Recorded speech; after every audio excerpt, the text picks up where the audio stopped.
Sefer Dvarim is famously known as Mishneh Torah, loosely translated as a review of the Torah. And the reason why it's called this is because many of the stories that we already learned about in Shmot, Vayikra, and Bamidbar, as well as many of the mitzvot that we're told and commanded to keep in the previous Sfarim, are repeated in Sefer Dvarim.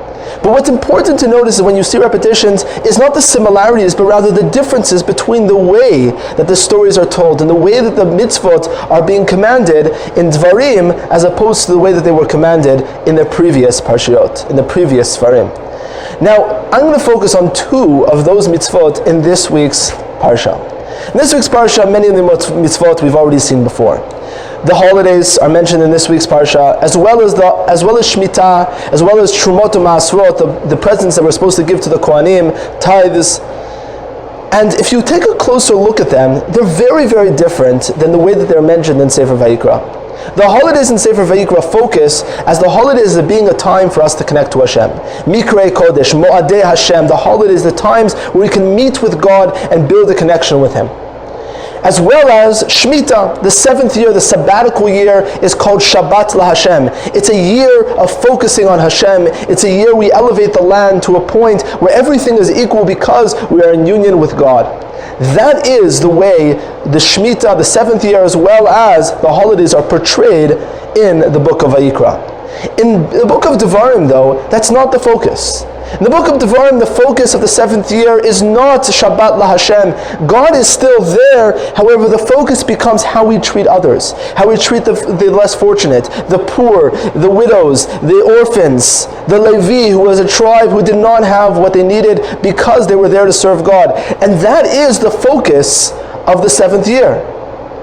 As well as the holidays. The holidays bring up a whole other perspective that we saw that we had not seen before. The holidays in Sefer Vayikra, again, were about reaching Hashem, while here they're about being able to care for those among us, those who are less fortunate.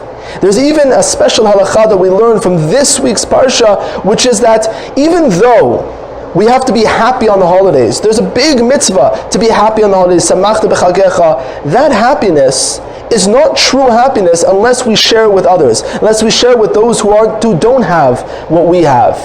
So much so that the Rambam says that if you're sitting at home eating the greatest meal with the family and friends and you're enjoying yourself immensely, but there's somebody outside your door who doesn't have that same enjoyment, you did not fulfill the mitzvah of happiness. You are not considered happy unless everybody around you is able to partake in that same happiness.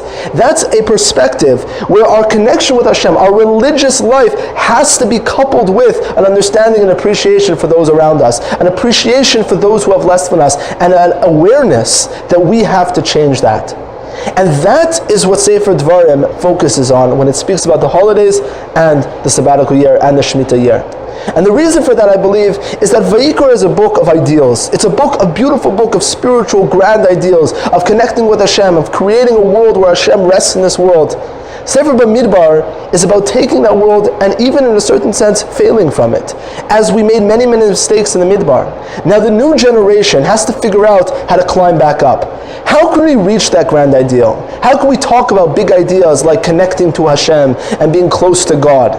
The answer is, first and foremost, we have to think about those around us.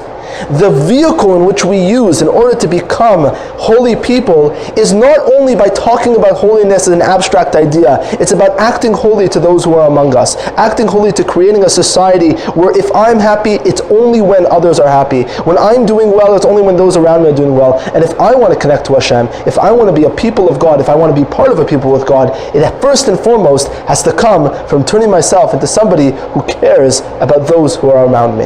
Shabbat Shalom.